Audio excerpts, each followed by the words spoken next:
Bem, prosseguindo para nós finalizarmos a diferença, irmos para a culpabilidade e depois, por fim, para as nossas questões, tá? Então, vem comigo para a tela. Legítima defesa, nós vimos que é um direito de reagir. Reagir a uma agressão humana que está acontecendo ou que está imediatamente para acontecer. Vimos que não pode ser uma agressão passada, não pode ser uma agressão futura. E a pessoa que atua em legítima defesa, ela precisa utilizar moderadamente do meio necessário.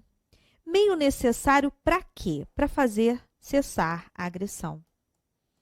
Então, não existe uma fórmula matemática para analisar isso aqui. Tem gente que fala assim, até tantos tiros. Não, gente, isso é mito, não existe. A gente tem que analisar o caso concreto, porque, veja bem, se a pessoa atuou em legítima defesa porque alguém ia atirar nela, estava puxando a arma para atirar nela. Ela deu o primeiro tiro, a pessoa continua andando em direção a ela. Ela deu o segundo, a pessoa continua andando em direção a ela. Ela deu o terceiro. Ela ainda está em legítima defesa sem exceder. Agora, se a gente olhar uma situação, uma questão de prova que diga que a pessoa que ia atirar nela caiu no chão já, a arma caiu para o outro lado, já cessou a agressão, não tem por que ela continuar atirando. Portanto, sempre depende do caso concreto. E qual é a consequência da pessoa que está atuando em legítima defesa ir além do meio necessário, do meio moderado? A consequência é que ela responde pelo excesso. Aliás, em qualquer excludente de ilicitude, se você leu o artigo 23 todo, você percebeu isso? Em qualquer excludente de ilicitude, é possível responsabilizar a pessoa pelo excesso. O excesso, ele é punido a título de dolo ou a título de culpa. Quem excede dolosamente vai responder pelo excesso, quem excede culposamente vai responder pelo excesso, ok? No estado de necessidade, nós vimos que existe um perigo atual, aí a pessoa atua em estado de necessidade para salvar o bem jurídico desse perigo que está acontecendo, desse perigo que ela não tem uma outra maneira de evitar, desse perigo que ela não provocou por vontade dela. E nós dizemos na doutrina que o estado de necessidade ele pode ser agressivo ou ele pode ser defensivo. Qual é a diferença? Olha, essas nomenclaturas, elas nem costumam cair na nossa prova, não. Mas eu digo que eu prefiro pecar pelo excesso que pela falta. Vai que cai. Então, a gente vai ver, tá? Estado de necessidade agressivo, ele se dá quando o agente volta a conduta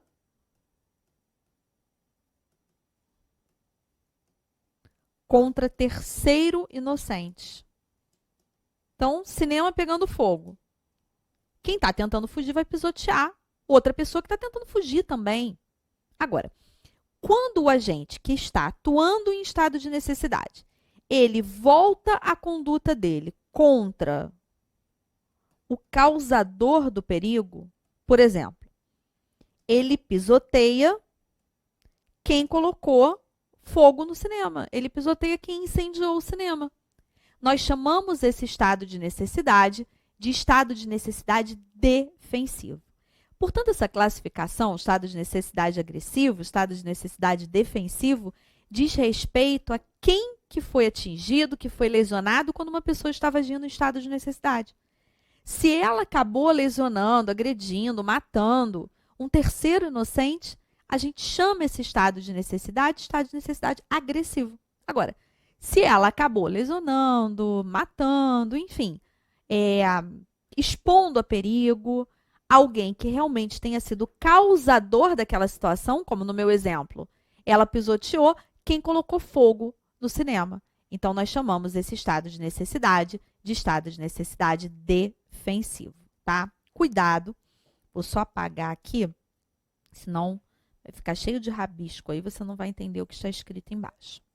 O artigo 24, ele é muito claro em dizer que não pode alegar estado de necessidade quem tem o dever legal de enfrentar o perigo. Então, veja, quem tem o dever legal de enfrentar o perigo, por exemplo, imagine o bombeiro. Imagine o bombeiro pisoteando outras pessoas para sair do local. Não faz sentido. Porque ele, pela profissão dele, ele tem o dever por lei de enfrentar aquele perigo. Imagine o bombeiro deixando de entrar em um lugar que está pegando fogo porque o lugar está pegando fogo. Ah, não, não vou entrar aqui porque tem um incêndio. Não, é obrigação dele enfrentar o perigo. É isso que o artigo 24 nos diz, ok? E aí, veja bem, depois que a gente analisa tipicidade, então você está lá na questão de prova. Qual é o seu primeiro passo? Vá com calma, lembre da escada. Primeiro passo, eu vou analisar se o fato é típico. Então, eu vou analisar se eu tenho uma conduta que deu causa a um resultado que está previsto na lei. Perfeito? Foi. Vejo também se é caso de aplicar o princípio da insignificância, porque o princípio da insignificância também exclui tipicidade, embora seja tipicidade material. Analisei isso, fechei tipicidade, subo para o segundo degrau. Vou analisar se tem alguma excludente de ilicitude. As mais recorrentes na nossa prova são estado de necessidade e legítima defesa. Se nós não temos excludente de ilicitude, nós podemos passar para o terceiro degrau. Nós podemos começar a analisar a culpabilidade. Então, a culpabilidade ela é o terceiro requisito, o terceiro elemento do nosso conceito analítico de crime. A culpabilidade ela é composta por elementos. Quais são esses elementos? A imputabilidade, a potencial consciência da ilicitude e a exigibilidade de conduta diversa. Só que, veja bem, se nós tentássemos aqui em aula definir quem é imputável, definir quem tem potencial consciência da ilicitude, ou ainda definir de quem é exigível uma conduta diferente da ilícita, de quem é exigível a conduta de não matar, de não subtrair. Nossa, nós ficaríamos aqui meses tentando definir isso e não conseguiríamos. Porque essa é a regra. A princípio existe a culpabilidade. A princípio, todos nós somos imputáveis. A princípio, todos nós temos potencial consciência de que matar é algo ilícito, subtrair, corromper, enfim. E a princípio de cada um de nós é exigível uma conduta diferente. Uma conduta diferente da ilícita, uma conduta diversa da conduta de matar, de subtrair, de corromper, de estuprar, enfim, de cometer um ilícito penal. Por isso que quando a gente estuda culpabilidade, o foco não está nos elementos que a compõem, mas sim naquilo que a exclui. O foco está nas excludentes de culpabilidade. Então, é exatamente isso que a gente vai estudar a partir de agora, tá? E quais são as excludentes? A inimputabilidade, o erro de proibição inevitável e a inexigibilidade de conduta diversa. Em relação à inimputabilidade, 3 artigos do Código Penal vão tratar dela, ok? O artigo 26, caput, o artigo 27 e o artigo 28, parágrafo 1º. O erro de proibição inevitável está no artigo 21 e a inexigibilidade de conduta diversa está no artigo 22. Então, vamos lá, vamos começar a explorar essas excludentes. Vamos começar pela primeira, pela inimputabilidade. O Código Penal, para trabalhar com a inimputabilidade, ele adotou 2 critérios. O critério que ele adotou em regra, por que em regra? Porque das 3 hipóteses de inimputabilidade, em duas, ele adotou o critério chamado de biopsicológico. Então, é a regra. O que significa critério biopsicológico? Significa que, para aferir inimputabilidade, no artigo 26, caput, e no artigo 28, parágrafo 1º, o legislador ele considerou 2 coisas. Ele considerou algo que é biológico. No artigo 26, o que é biológico? A doença mental ou o desenvolvimento mental incompleto ou retardado. No artigo 28, a embriaguez. Mas só que ele não considerou só o bio, ele considerou o psico também. Ou seja, não basta o sujeito, por exemplo, ser esquizofrênico. Tudo bem que a esquizofrenia é doença mental, mas eu preciso olhar a situação concreta e verificar o seguinte. No momento que ele matou alguém, por exemplo, no momento que ele agrediu alguém, ele estava em surto? No momento em que ele praticou a conduta, ele estava inteiramente incapaz de entender o caráter ilícito do fato ou de se determinar de acordo com esse entendimento? Porque a adoção de critério biopsicológico significa justamente que eu tenho que somar as duas coisas. Não basta a esquizofrenia, não basta a embriaguez completa proveniente de caso fortuito. E os artigos do Código Penal que trazem essas duas previsões, o 26 caput e o 28, parágrafo 1º, são muito claros. Olha aí. É isento de pena o agente que, por doença mental ou desenvolvimento mental incompleto ou retardado, era, ao tempo da ação ou omissão, inteiramente incapaz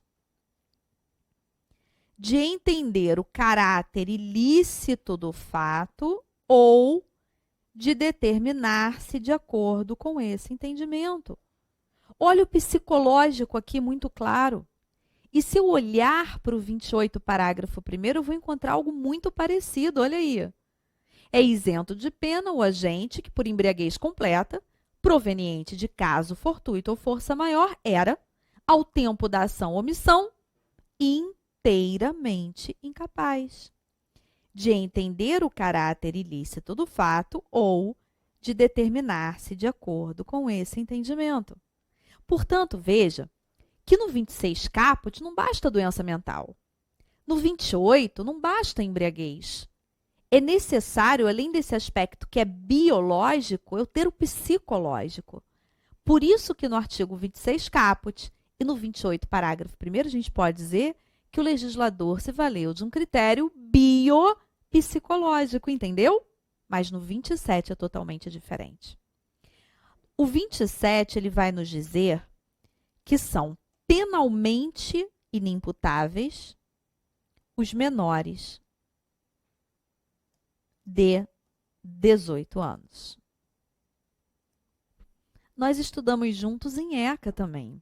E em ECA, a gente consegue verificar que o menor de 18 anos ele não comete crime. Agora você começa a entender por que ele não comete crime.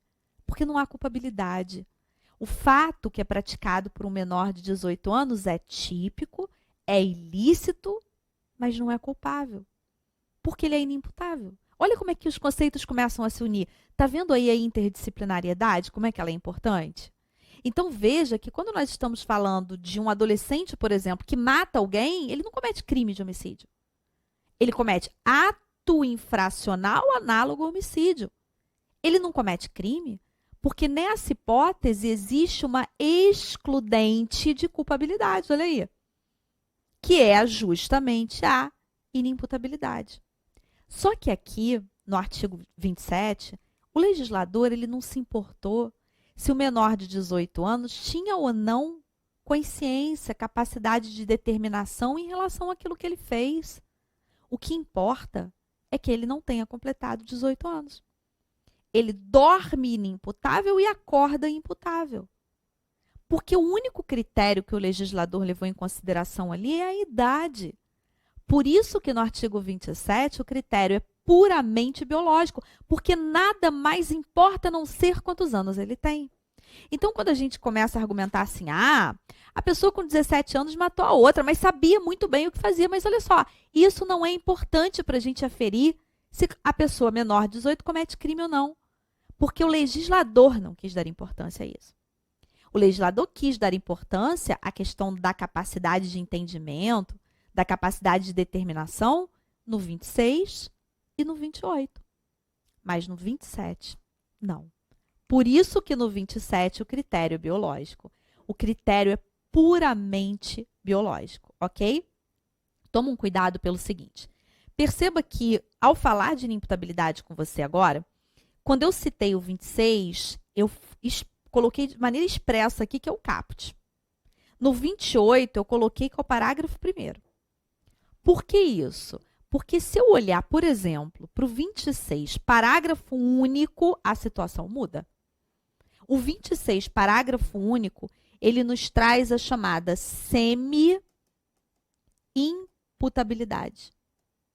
Na semi-imputabilidade, tem crime, turma. O sujeito vai responder. Só que a pena dele será reduzida. Qual é a principal diferença entre a chamada inimputabilidade, que é quando não tem crime, e a semi-imputabilidade? É que aqui na semi-imputabilidade, o sujeito entende mais ou menos. Olha a estrutura da redação, não quero que você decore não, eu quero que você entenda, tá? O parágrafo único, ele fala do agente que, em virtude de perturbação de saúde mental ou de desenvolvimento mental incompleto ou retardado, olha aqui, não era inteiramente capaz. Então, tá meio lá, meio cá. Entende um pouquinho, entende mais ou menos. No caput, não. No caput não entende nada. No caput, ele é inteiramente incapaz. No caput, vou voltar aqui, ele é inimputável. Porque ele não tem capacidade de determinação, ele não tem capacidade de entendimento. Então, por exemplo, um esquizofrênico em surto, que acha que alguém está perseguindo ele, esse sujeito, se mata alguém, se lesiona alguém, ele não possui capacidade de determinação. Porque se a pessoa está com uma perturbação da saúde mental, mas possui alguma capacidade de determinação, ele não será inimputável. Ele será semi-imputável. E aí, veja bem, esse mesmo raciocínio que a gente faz aqui no 26, a gente pode fazer no 28 também. Porque veja que o parágrafo 2º do 28 é uma previsão muito parecida. A pena pode ser reduzida de 1 a 2/3 se o agente, por embriaguez, proveniente de caso fortuito ou força maior, não possuía, ao tempo da ação ou da omissão, a plena capacidade de entender o caráter ilícito do fato ou de determinar-se de acordo com esse entendimento. Então, veja bem, se está dizendo que ele não possuía a plena capacidade, porque alguma capacidade ele possuía. Meio lá, meio cá. Entende mais ou menos. Tem um pouquinho de capacidade. No parágrafo 2º do artigo 28, nós temos, portanto, outra hipótese de semi-imputabilidade. Então, cuidado. Até porque, se nós analisarmos o artigo 28 como um todo, a gente começa a perceber que ele trata de maneira diferente algumas modalidades de embriaguez, que é justamente o que a gente vai olhar agora, combinado? Então, vem comigo. Olha o que o artigo 28 nos diz. Não excluem a imputabilidade penal, a emoção ou a paixão, a embriaguez voluntária ou culposa, pelo álcool ou substância de efeitos análogos. Olha que interessante. Vou deixar aí na tela para você poder olhar com mais calma. Só até aí, nós já vimos que o Código Penal fala em 4 modalidades de embriaguez. Notou isso?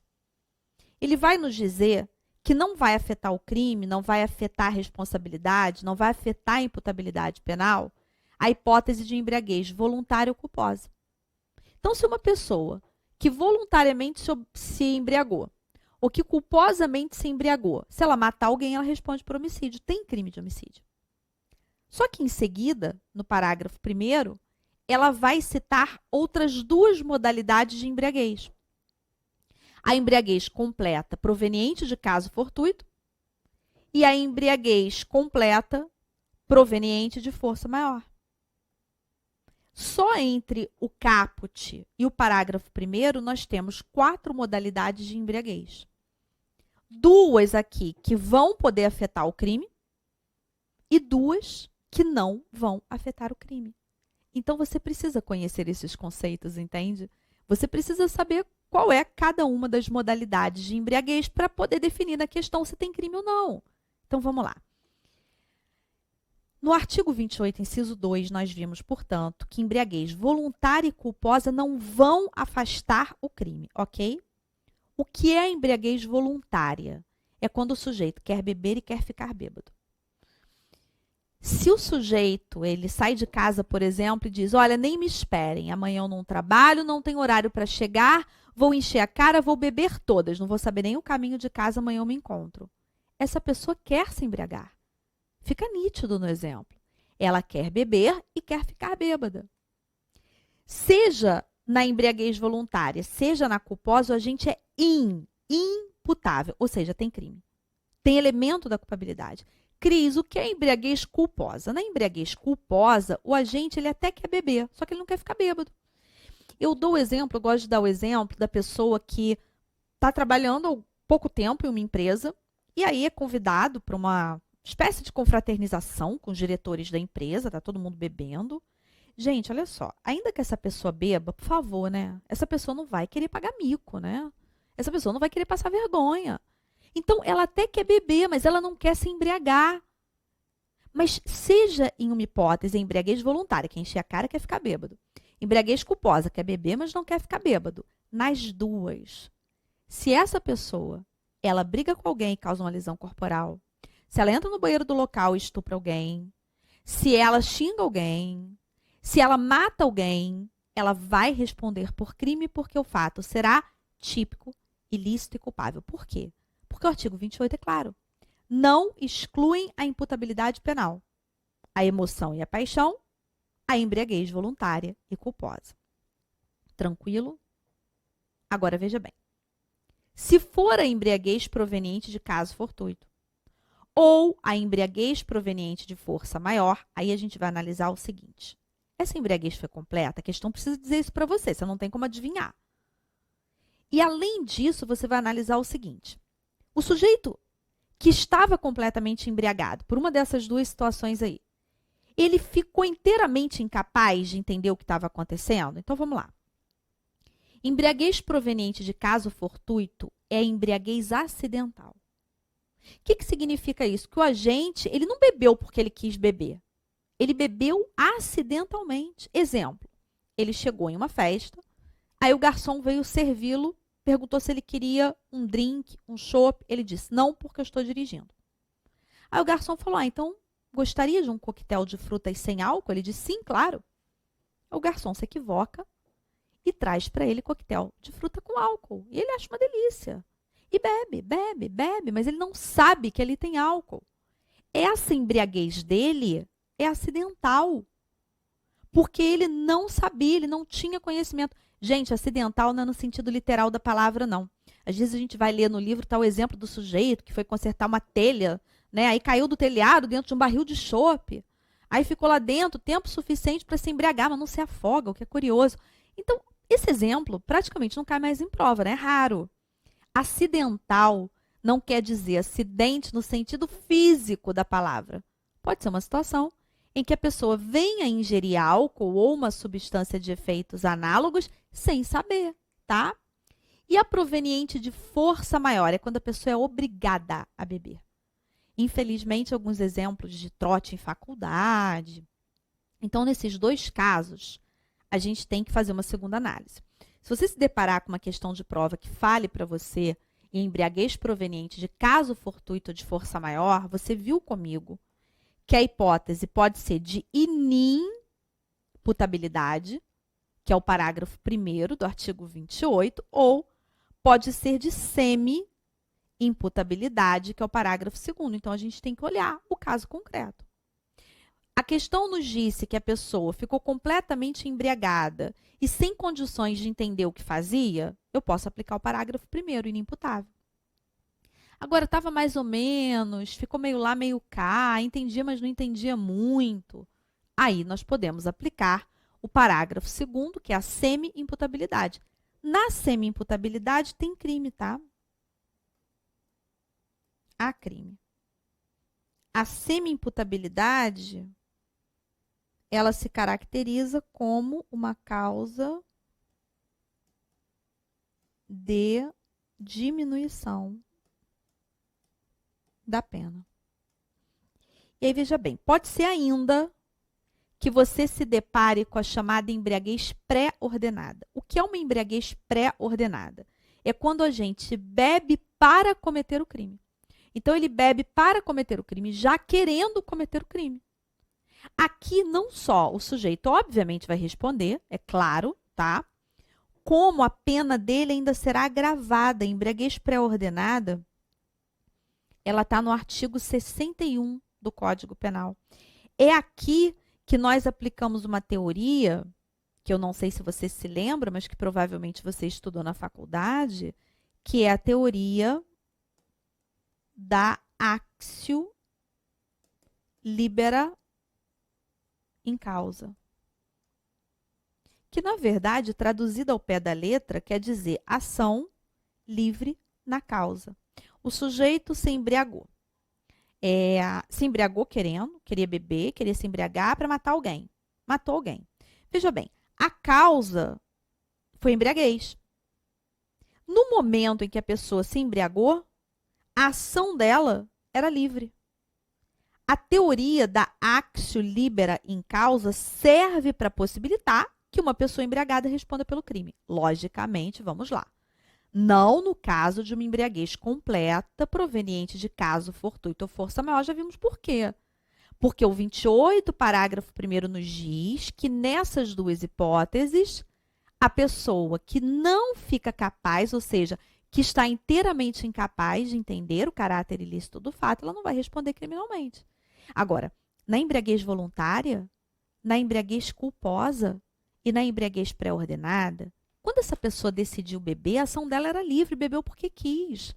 Então, é mais ou menos como se a mensagem fosse a seguinte: bebeu porque quis, agora assume as consequências. Por isso que na embriaguez voluntária a pessoa responde, na culposa ela responde, e na pré-ordenada, além dela responder, a pena dela ainda é agravada. Compreendeu isso? Ficou claro para você? Então, olha só. Nesses nossos minutinhos finais, porque no nosso próximo bloco nós vamos trabalhar questões, eu quero mostrar para você, eu vou colocar em nossa telinha branca, a diferença entre duas modalidades de erro. Por que eu vou explicar isso para você? Porque eu disse que o erro de proibição inevitável afasta a culpabilidade, não foi? Só que o problema é que na prova você pode se deparar com o erro de tipo ou com o erro de proibição. E aí você precisa saber a diferença entre eles, né? Erro de tipo está no artigo 20 do Código Penal. O erro de proibição no 21. Veja, o nome do primeiro, erro de tipo. Agora, olha para o artigo 20, olha o que ele vai te dizer. Ele vai te dizer que o erro sobre os elementos constitutivos do tipo, ou seja, o erro sobre alguma palavra que está escrita no artigo, ou seja, há uma falsa percepção da realidade.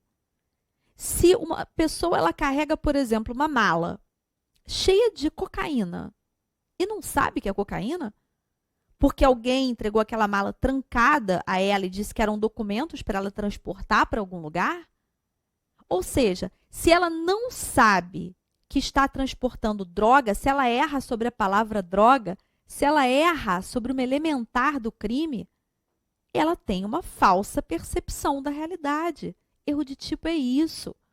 No erro de tipo, seja qual for o exemplo que possa cair na sua prova, sempre há uma falsa percepção da realidade. E é por isso que o erro de tipo exclui o dolo. É lógico. Veja, se a pessoa está carregando uma pasta que ela acredita ter documento, como é que ela tem dolo de traficar, gente? Não tem como. O que eu estou mostrando para você é que não é uma questão de decoreba, ou isso aqui é complicado. Não é, isso aqui é simples. As pessoas que ficam fazendo mistério em cima do que não tem mistério a ser feito. O artigo 20, erro de tipo, é um erro sobre uma palavra que está escrita no tipo. E exclui tipicidade, que é mais fácil que isso. Agora, o erro de proibição significa uma coisa totalmente diferente. No erro de proibição, o agente sabe exatamente o que faz. Então, por exemplo, é o holandês que vem para o Brasil, usa droga sabendo que está usando droga, fuma maconha sabendo que está fumando maconha. Mas acredita que não é proibido. Gente, é fácil. Qual o nome do erro? Erro de proibição. Como é que nós podemos definir este erro? O agente não sabe que o que ele está fazendo é proibido. E aí, veja bem, raciocina comigo. O holandês que vem para o Brasil pela primeira vez, chega no carnaval, olha um grupo de pessoas usando droga na rua e pensa, e aqui também pode e usa. Ele sabe que está usando droga, mas ele acredita que a sua conduta não é proibida. Ele não tem potencial consciência da licitude. Concorda comigo? E aí, veja bem, tudo começa a fazer sentido. Eu vou voltar lá para o nosso quadrinho. Cadê ele? Vamos lá, vamos lá, vamos lá. O nosso quadrinho da culpabilidade. Olha ele aqui. Olha aí. O sujeito que está usando droga acreditando que pode usar, ele não tem potencial consciência da ilicitude. Não faz sentido? Então, o erro de proibição inevitável do artigo 21, ele vai excluir culpabilidade por causa disso. Porque quando eu tenho uma hipótese de erro de proibição inevitável, eu deixo de ter um elemento da culpabilidade. Enquanto o erro de tipo, ele vai afastar tipicidade, ou então, no máximo, permitir a punição por culpa, o erro de proibição, ele afeta, ele influencia a culpabilidade. São elementos diferentes do nosso conceito de crime. Compreendeu, entendeu essa diferença? Então, se um sujeito, isso já cansou de cair na nossa prova, se um sujeito conhece uma jovem de madrugada, ela diz para ele que é estudante de universidade, estuda direito, faz medicina, sei lá, ele acha que ela tem 18, 19, 20 anos. Aí ele pratica atos libidinosos com ela e descobre depois que ela tem 13. Qual é o erro dele? Erro de tipo. Porque ele erra sobre uma elementar do tipo. Se nós olharmos para o artigo 217-A, ser menor de 14 está escrito lá. Então, é uma elementar. Se ele erra sobre uma elementar do tipo, qual é o erro dele? Erro de tipo. E o que esse erro faz? Exclui o dolo, claro. Se ele não sabe que ela tem 13 anos, como é que ele pode querer praticar estupro de vulnerável? Portanto, nesse exemplo, ele não responde por nada. Estupro de vulnerável não tem modalidade culposa. Entendeu? Não é decoreba, é raciocínio. Cris, não ficou muito claro? Li de novo o artigo, volta o trechinho da aula, me pergunta se você ficou com dúvida. O importante é que na hora da prova você vai acertar. Daqui a pouco a gente volta.